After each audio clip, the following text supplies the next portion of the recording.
Buenas noches, compañeros y compañeras. Estamos nuevamente en nuestro programa.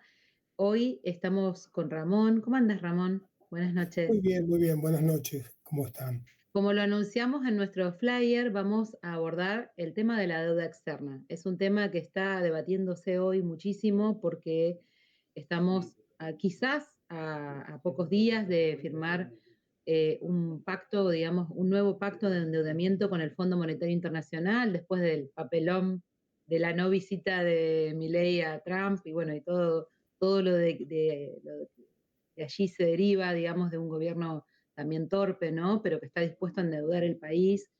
Y queríamos, como es tan amplio el tema, le propusimos a Ramón un desafío muy importante que es abordar la historia de la deuda externa, que cuando preparábamos el programa Ramón decía, bueno, es casi la historia, digamos, del país. Es un país que nace endeudado, por eso él hace referencia a 1826, después tenemos otros hitos, el 56, la dictadura que está muy presente por el grado de endeudamiento que significó, pero también bajo los llamados gobiernos democráticos, Macri, ¿no? Y por supuesto los Kirchner que pagaron muchísima plata para la deuda externa, y ahora estamos frente a un nuevo acuerdo que tiene implicancias, que son acuerdos que tienen implicancias a futuro, a generaciones. Entonces, te queríamos pedir que nos expliques un poco esta historia y teniendo en cuenta, les recomendamos, si no lo leyeron, en nuestro Masas anterior hay un artículo que explica este tema y muy didáctico, por cierto, y donde dice un dato que no sé si todos saben, yo lo voy a repetir por las dudas, por si se perdieron ese artículo del Masas, que Argentina es el país que mayor deuda tiene con el Fondo Monetario Internacional y que después sigue Ucrania, que es un país que está en guerra, o sea, digamos, devastado por la guerra. Entonces es prácticamente increíble, pero sí es un tema de política nacional y que de ese tema se derivan todos, el problema de salud, de educación, de los jubilados, o sea, absolutamente casi todos los problemas que tenemos, la población, los trabajadores, están vinculados con el pago, con el endeudamiento y el pago de la deuda externa. Así que bueno, Ramón, pequeño desafío te pusimos, pero sabemos que vas a poder hacer una síntesis de lo que significa. Si bien se está conociendo probablemente en estos días el nuevo acuerdo con el Fondo Monetario, que va a ser el número 23, ya sabemos que es más deuda externa para el país, deuda que ya de por sí es impagable, y esto significa un mayor costo, y como vos decís, esto significa una restricción, un ajuste mayor de los presupuestos de salud, de educación, de obra pública, porque el objetivo del gobierno y de todos los gobiernos es garantizar que haya recursos para poder pagar esa deuda, esos vencimientos de la deuda externa. En segundo lugar, como recién decías, Argentina es el país que más le debe al Fondo Monetario y el que le sigue muy lejos es Ucrania. Y por este hecho, Argentina paga una tasa extraordinaria, porque Argentina tomó un préstamo muchísimo más allá de lo que le correspondía de acuerdo a lo que es su cuota en el Fondo Monetario. Y para esto violaron las normas del Fondo Monetario bajo el gobierno de Macri y también pasaron por encima de todos los procedimientos legales, reglamentarios que hay en la Argentina para contraer deuda externa. Por eso también decimos que esta deuda también es fraudulenta y que no debe ser reconocida y no debe ser pagada. Como decías al principio, la historia argentina es la historia de la deuda. Uno puede estudiar, conocer la historia argentina a través de la deuda externa. Tempranamente, en 1826, el gobierno de Rivadavia tomó el famoso empréstito Baring Brothers, que nació como una estafa, un préstamo que era por 1.000.000 de libras, a los que se llega a la Argentina menos de 600.000. ¿Y por qué? Primero porque esa deuda se contrae, que se iba a negociar al 85%, finalmente es establecida al 70%, y de eso deducen las comisiones, deducen el pago del primer año de intereses y la amortización de capital. Entonces, finalmente llegan a la Argentina menos de 600.000 libras esterlinas. hay quienes sostienen que en realidad ni siquiera eso llegó a la Argentina. Lo que llegaron fueron unos papeles de deuda que los tomaron, que los negociaron los comerciantes ingleses que querían transferir sus utilidades a Inglaterra y que son ellos los que tomaron esta deuda y remitieron los papelitos de vuelta para Inglaterra, y lo que quedó para la Argentina era deuda de 1.000.000 de libras, una deuda que colgó, que fue como una soga al cuello durante décadas, durante décadas.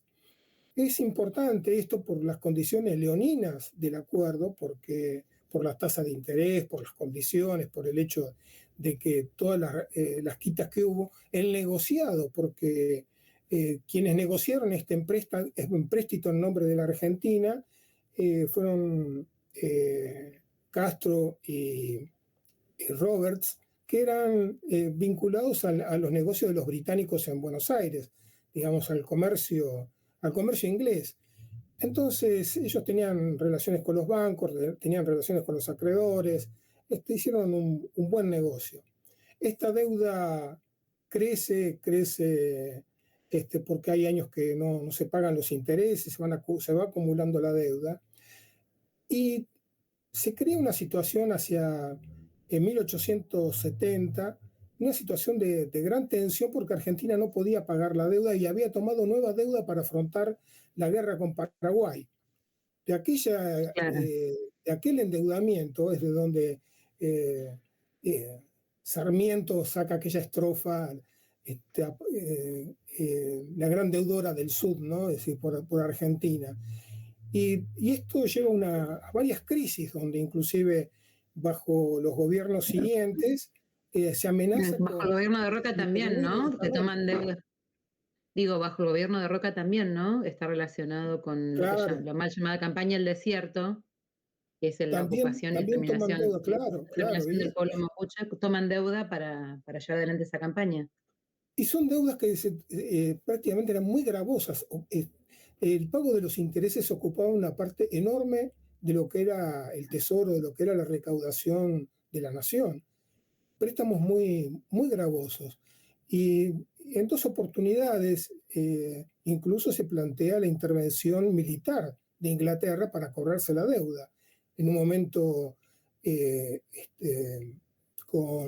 junto con Estados Unidos, y 2 años después junto con Alemania plantean porque los comerciantes británicos planteaban de que este gobierno no podía cumplir los compromisos y había que intervenir el gobierno de la Argentina, intervenir la aduana para asegurarse de que iban a tener la recaudación para poder pagar los compromisos. Y lo que grafica desde el principio esta actitud de la burguesía, de la oligarquía argentina, es de, por encima de todo, defender el interés de los acreedores.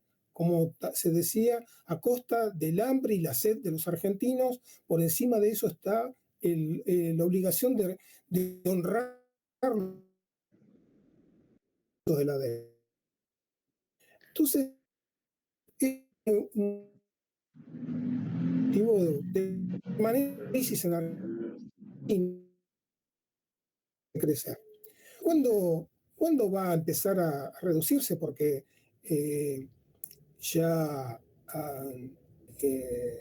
en el siglo pasado, entre 1920 y 1938, empieza a cancelarse, a reducirse el pago de la deuda porque Argentina aumenta sus exportaciones, producto de la crisis internacional y producto de la Primera Guerra y la Segunda Guerra Mundial. Esto crea una Claro. condición para que Argentina pueda ir pagando y pueda ir cancelando su deuda externa. Es decir, esos excedentes que hubieran sido extraordinariamente necesarios para la Argentina, para su desarrollo industrial, para su capitalización, tuvieron que ser destinados a pagar esa deuda que había crecido como una bola de nieve. Es una deuda Esto, entonces que nace, perdón, es una deuda entonces que nace para estatizar deuda privada. O sea, ya en su nacimiento tiene esa, cuando se habla de fraudulento, ¿no? así es, así es. Por un lado, es por un importe que no ingresa al país, el país endeuda por cifras que no llegan, y es para pagar dividendos, para pagar ganancias, para pagar empréstitos que no tienen que ver con la industrialización, con resolver la infraestructura del país. Entonces, esto de alguna manera va tiñendo lo que va a ser la política de la burguesía en toda su historia, de someterse a la deuda, de someterse al capital financiero, de no romper con este dominio del capital financiero. Por eso queríamos hacer esta pequeña referencia para decir que este es un problema histórico. Uno puede ver el comportamiento de todos los gobiernos alrededor de la cuestión de la deuda externa. Después, vos señalabas también que el Fondo Monetario se crea en el año 1944. Es de las instituciones que se crean al final de la Segunda Guerra Mundial con la idea de generar instituciones que regulen el mundo, las relaciones entre los países, la diplomacia y la economía y las relaciones de intercambio entre los países. Argentina no adhiere al Fondo Monetario sino hasta 1956, después de derrocado Perón en el 55. El gobierno de Perón, que había llegado a cancelar la deuda en el año 48, es un gobierno que no quiere ingresar al Fondo Monetario. Había una fuerte presión porque el imperialismo exigía que todas las naciones se incorporaran a este organismo, un organismo que está por encima de los bancos y los bancos toman como referencia para poder prestar, para poder controlar su economía, es el vehículo para imponerle sus exigencias. Esto, y inmediatamente se comienzan a tomar deudas con el Fondo Monetario y con la banca privada. Esta crece con Frondizi, crece con Guido, y el gobierno de Ilía logra reducir en parte esa deuda, no toma nuevos empréstitos.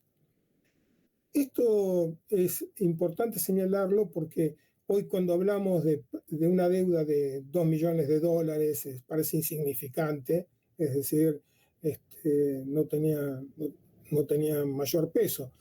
¿Y cuándo va a cobrar peso la deuda externa? Con la dictadura militar. En 1975 hay un crecimiento de la deuda en la segunda parte del gobierno peronista, cuando aplican el Rodrigazo y la presencia de Rodrigo, después Mondelli, Gómez Morales, ahí toman deuda. Y en un momento el Fondo Monetario y los organismos deciden no prestarle más al gobierno argentino. La deuda, incluyendo la deuda de esto, para tener una idea de la magnitud, era $7.800 millones la deuda que tenía Argentina en el 75. Este es el primer gran problema, es que con la dictadura esa deuda se va a más de $44.000 millones y llega a $46.000 millones en el año 83. Esto tiene, fue el experimento de la bicicleta de Martínez de Oz, el ingreso de capitales con una tasa garantizada, que fue un escándalo porque fue un negocio extraordinario para la especulación financiera, una reforma financiera del año 1977. La famosa tablita, ¿no? La famosa tablita que ahora ha reproducido Milei. Esa tablita tiene su origen con Martínez de Oz y la dictadura, y que eso permitió ganancias extraordinarias y un endeudamiento, tal vez el endeudamiento más grande y más rápido de la historia hasta ese momento, ¿no? Esto pone un condicionamiento muy fuerte para el gobierno de Alfonsín. Pero acá nos vamos a detener con un aspecto que tiene que ver también, que habíamos marcado respecto del préstamo con Baring Brothers, que es el fraude, que es la corrupción.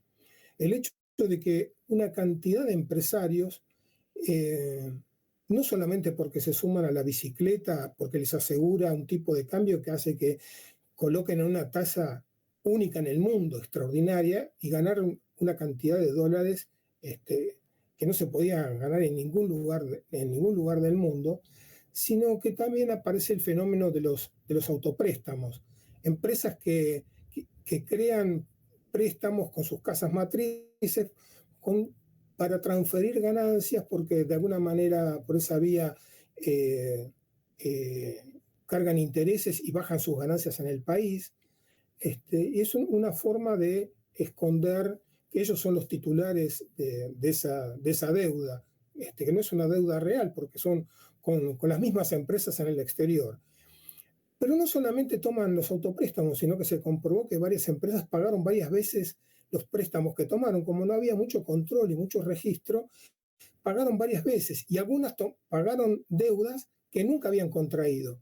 Esto aprovechándose de un dólar barato. Entonces, esto dio origen a toda clase de maniobras para formar activos en el exterior, para que las empresas pudieran sacar sus dólares del sistema y muchas de ellas llevárselos al exterior, formar activos en el exterior.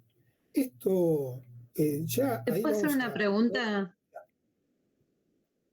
Te puedo hacer una pregunta porque, digamos, venís explicando la vinculación de lo fraudulenta, cómo, digamos, cómo se genera a partir de deuda privada, porque es una deuda que después, digamos, paga la población, pero es deuda privada, desde 1826 hasta, digamos, todos los gobiernos. Además, el endeudamiento que significa, digamos, esa es como otra arista, ¿no? Es deuda privada, pero además son intereses altísimos.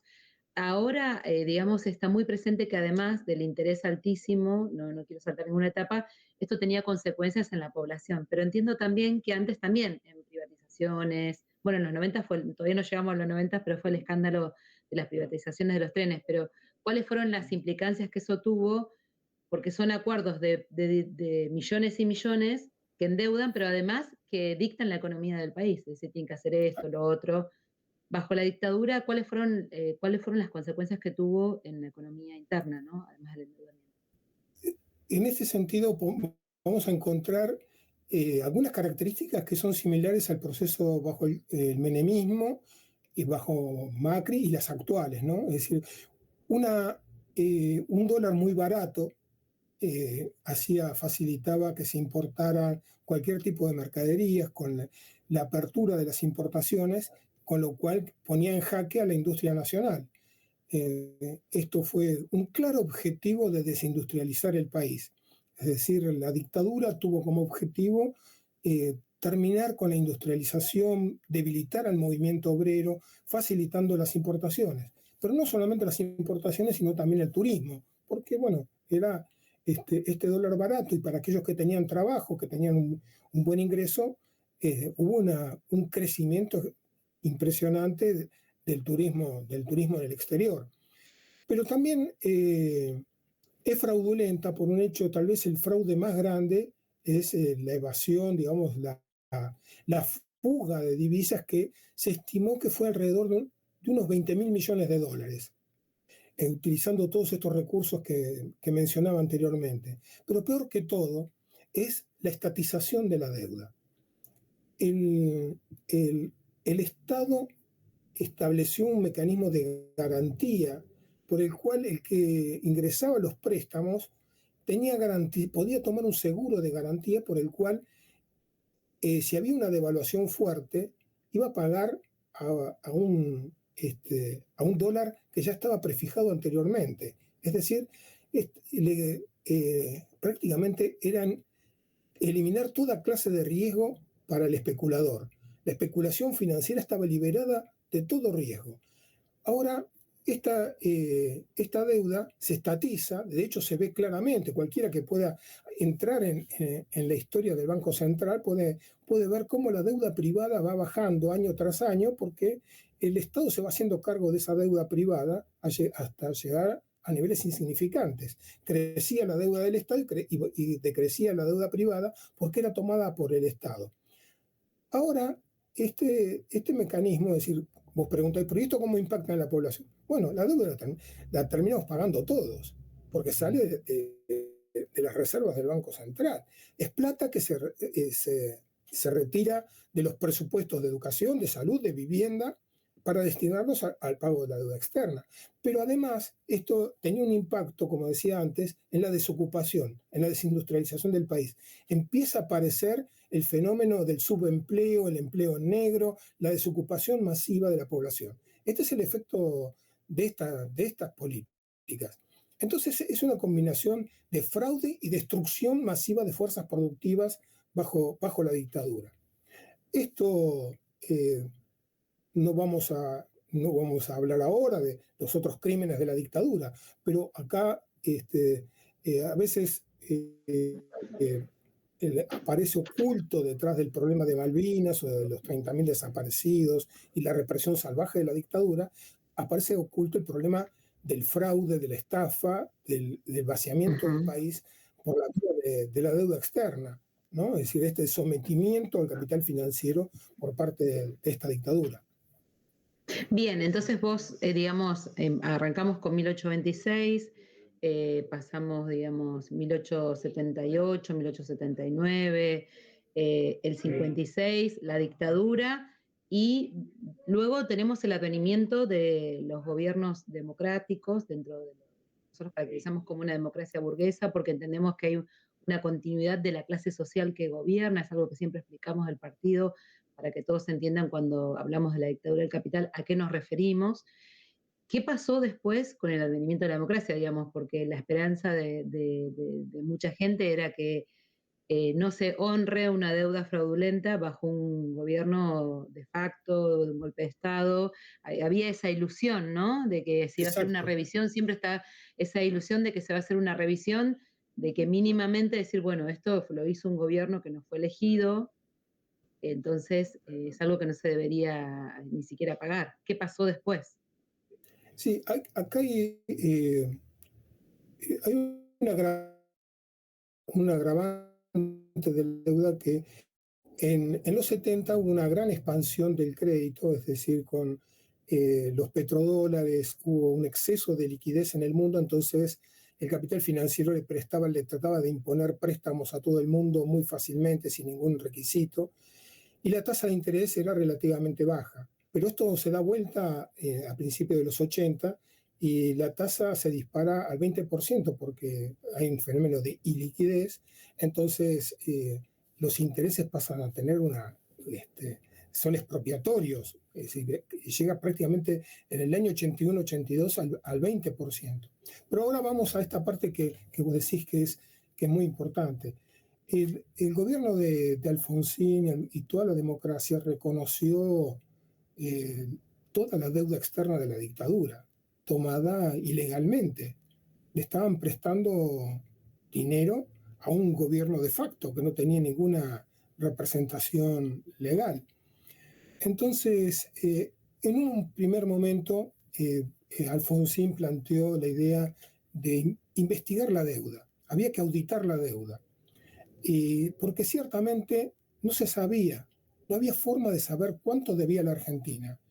Y, y los bancos dijeron, no señor, usted tiene que pagar, la Argentina tiene que reconocer, los préstamos fueron entregados a la Argentina, sea cual sea el gobierno, y tiene que reconocer todas las deudas. Así que el gobierno argentino se tuvo que avenir a reconocer todo lo que le dijeron que le debían. Es decir, los acreedores pusieron sobre la mesa, decir, esto es lo que nos deben y esto es lo que nos tienen que pagar. Y esta idea de incluso varios países en el mundo plantearon formar un club de deudores, declarar una moratoria, todo esto fracasó. El imperialismo se puso firme y dijo, señores, ustedes tienen que hacerse cargo de la deuda, tienen que pagar. Y esto generó una crisis muy grande porque había generado una ilusión en la población de que este gobierno, un nuevo gobierno democrático, iba a poder cambiar las reglas de juego, es decir, poder desconocer, liquidar esa deuda tan gravosa que había heredado de la dictadura.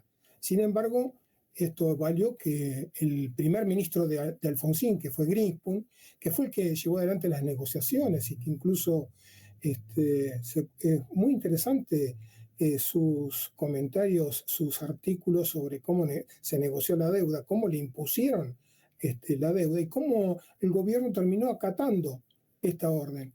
Esto revela esta continuidad, como bien señalás vos, esta continuidad de intereses en la dictadura y en la democracia sobre los grandes grupos del exterior y de la Argentina que manejan la economía.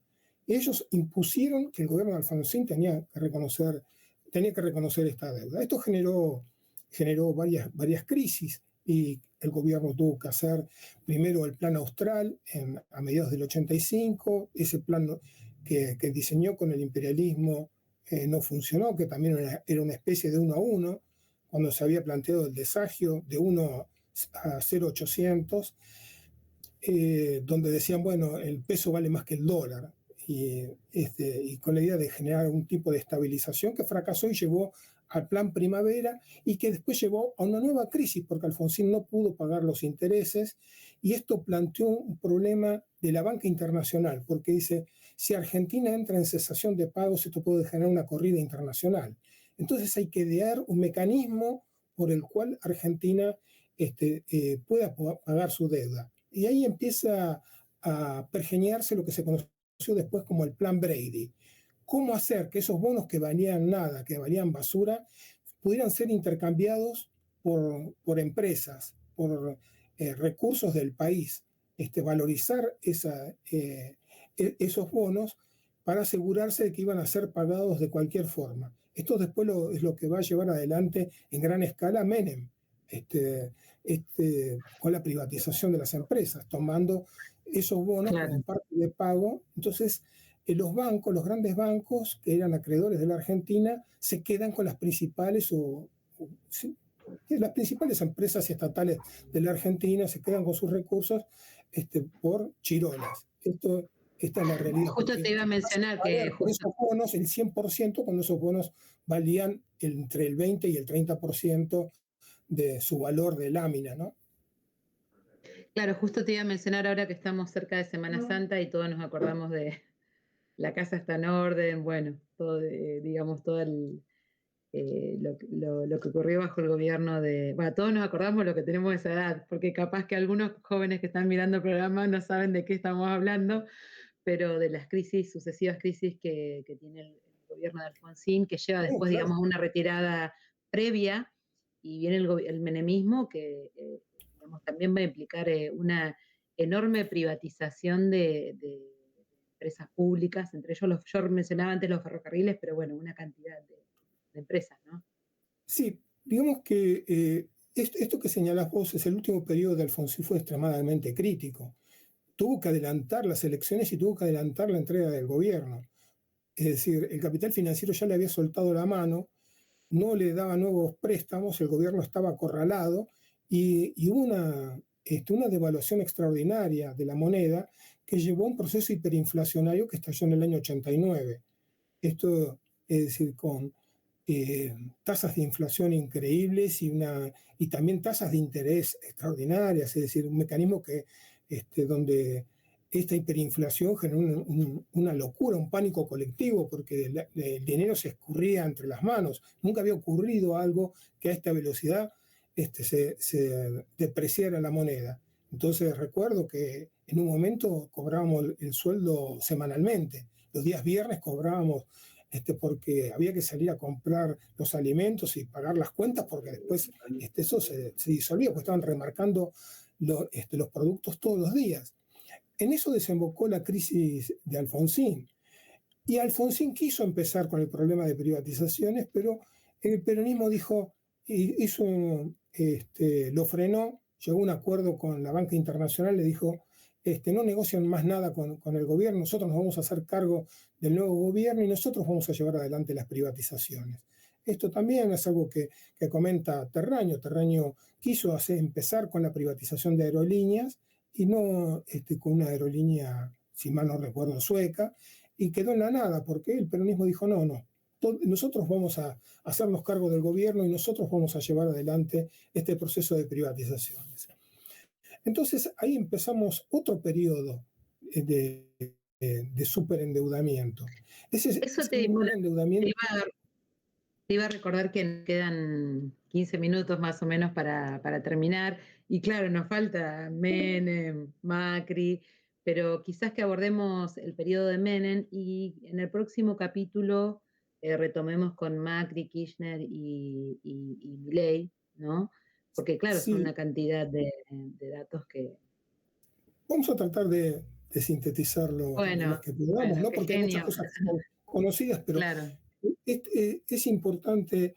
En realidad había una crisis extraordinaria de la economía argentina y ahí aparece, para terminar con el fenómeno de la inflación, de la hiperinflación, el plan de convertibilidad, pero para esto ya había fracasado el plan anterior de Herman González y otra vez se había abierto el proceso hiperinflacionario. Y a la par de esto se habían desarrollado movimientos huelguísticos muy importantes. Entonces no podían lanzar el plan de convertibilidad hasta tanto estar seguros de que la huelga ferroviaria era derrotada, una huelga donde también se habían sumado los docentes y había muchos sectores en lucha, una radicalización muy grande de las protestas porque los salarios estaban destruidos y había crecido fuertemente la desocupación. Entonces, es importante este plan de convertibilidad. Al principio se financia con esos bonos, con ese ingreso de divisas que por la entrega masiva de las empresas, el remate de las empresas del Estado, eso le da un poco de aire al gobierno y luego una cierta estabilidad, una cierta pacificación, porque después de años de una inflación extraordinaria, logran bajar prácticamente a nada la inflación cuando el plan de Cavallo impone la convertibilidad. Esto significa a uno a uno, genera que provoca una recesión enorme, una desocupación de millones y millones de trabajadores, y lógicamente esto genera una sensación de estabilidad muy prolongada en la población. El costo fue muy alto porque cuando se agotó la plata de las empresas privatizadas y ya no había más nada para entregar, hubo que recurrir al endeudamiento y fue creciendo cada vez más hasta que llega la historia de la Rúa. En lugar de salirse de la convertibilidad, que veían que ya estaba agotado, que no se podía sostener más y buscar alguna forma de flexibilizarlo, el capital financiero insistía en que había que seguir manteniendo esa convertibilidad a costa de un gran endeudamiento. Entonces, en el último periodo de la Rúa se ensaya lo que fue el plan canje, el mega canje de la deuda, planes para que sobreviva de la Rúa, pero que significaron también un superendeudamiento. Nada más que el plan canje, donde ahí aparece nuestro amigo Sturzenegger, ese plan significó 55.000 millones de dólares de más en la deuda externa, solamente por estirar los plazos de vencimiento y renegociar la tasa de interés, 55.000 millones. Se abrió un proceso judicial que quedó en la nada, como todos los procesos judiciales de investigación de la deuda externa. Entonces, esto es importante porque desembocamos en un proceso que termina en el 2001, en que esa historia de los 5 presidentes y Rodríguez Sá diciendo declara el default de la deuda. Es decir, era reconocer lo que en los hechos estaba ocurriendo, de que Argentina no tenía cómo pagar la deuda externa. Y acá se da un dato curioso.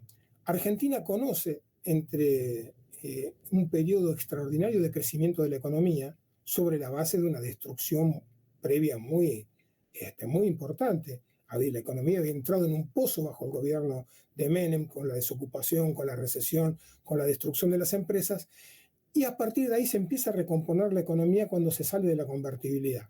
Entonces tenemos un periodo muy largo de crecimiento de la economía como nunca en la historia, y con esta particularidad.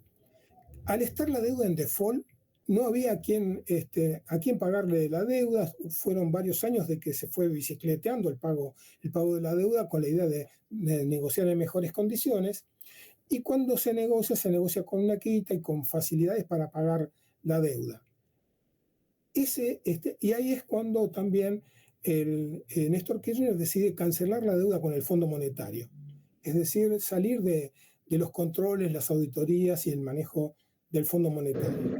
Pero como vos señalaste al principio, la característica de este periodo es que a partir de que se llega al acuerdo de renegociación de esa deuda que estaba en default, se pagan sumas extraordinarias. Como diría Cristina Kirchner, nosotros somos pagadores seriales, cumplimos con los compromisos, terminamos de pagar deuda que venía de la época de la dictadura, y no solamente esto, dice, hemos pagado 192.000 millones de dólares hacia el final de su mandato.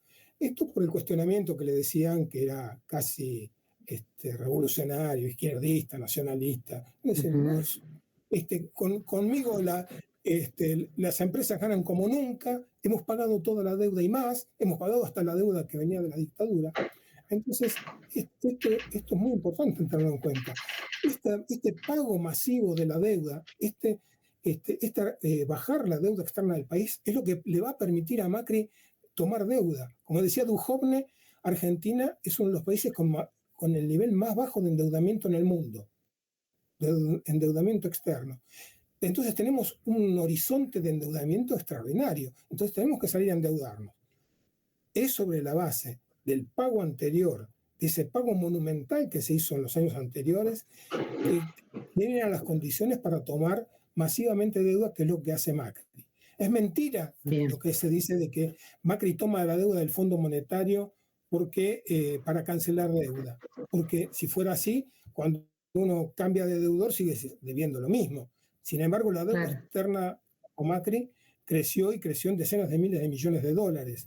Y entonces vemos Ujú. muy claramente, como él también últimamente ha debido reconocer, de que la deuda externa, que el préstamo extraordinario de los 45.000 millones del Fondo Monetario, ingresaron en cinco cuotas.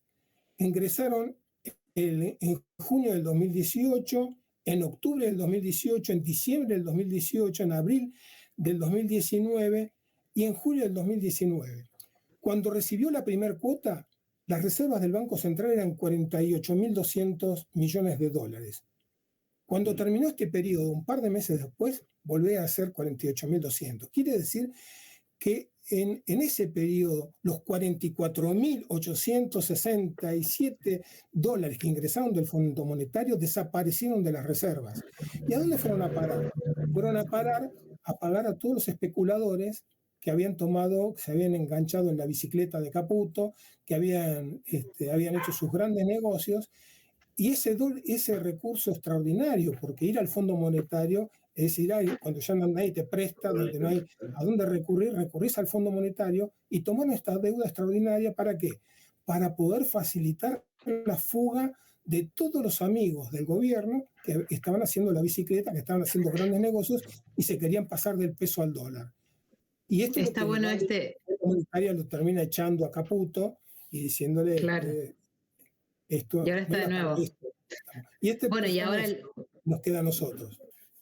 claro, ahora está de nuevo Caputo y justamente lo que se está debatiendo también es que si hay un nuevo endeudamiento, ¿para qué van a usar esa plata? Porque si es, digamos, para que se la fuguen nuevamente, me Sí, sí, parece, sí. claro, es súper interesante todo lo que contás, es obviamente que tienen que comprender quienes están mirando que son décadas y décadas resumidas en pocos minutos y que, digamos, de todos los hechos que va nombrando Ramón, siempre nos evitamos, porque sería larguísimo, pero hablar de no solamente endeudaban al país, privatizaban deudas, sino que además con una listita de lo que tenía que hacer el gobierno, ¿no? Es decir, privatizar acá, ajustar a los jubilados, esto, lo otro, y después contralores para ver si lo hacían o no y con qué rapidez. Y bueno, lo que ha ido haciendo que ese proceso sea más lento o más rápido, porque ese es el programa del Fondo Monetario Internacional. Recuerdo tantos años discutiendo cuáles eran los 10 puntos que exigía el Fondo Monetario Internacional y todos los gobiernos sin un programa propio, sino cumpliendo al pie de letra el programa del Fondo Monetario Internacional, porque cuando se habla de Cipayo es eso justamente,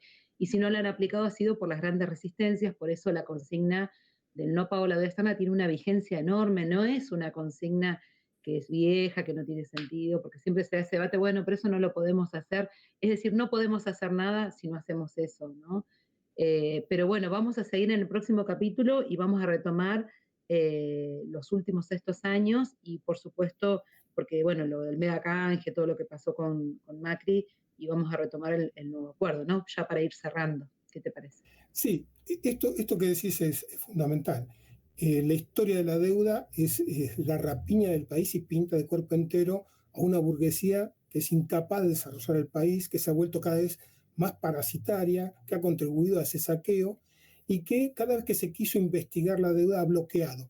No han querido levantar el secreto comercial, no han querido levantar el secreto bancario, el secreto bursátil, porque están los nombres, porque son muy poquitas empresas, es un puñado de empresas y de empresarios los que se han fugado esta semejante deuda y nos dejan a nosotros, con lo cual queremos concluir de que la burguesía no puede seguir en el gobierno, no puede seguir al frente del Estado. tenemos que sacarnos de encima a esta clase parasitaria, podrida, descompuesta, que nos está hundiendo al país y hundiendo a la mayoría, está destruyendo Exactamente. la economía del país. Entonces tenemos que discutir cómo hacemos para sacarnos de encima a esta clase, que es una clase antinacional, antiobrera, y que ha entregado el país y lo sigue entregando y enterrando nuestro futuro.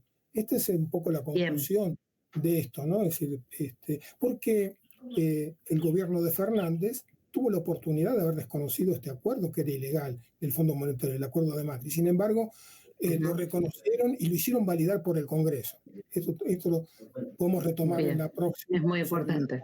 capacidad Sí, de todas las instituciones del Estado. Muchas bueno, gracias. le prometemos el segundo capítulo con todo lo otro que queda. Escriban preguntas, sugerencias.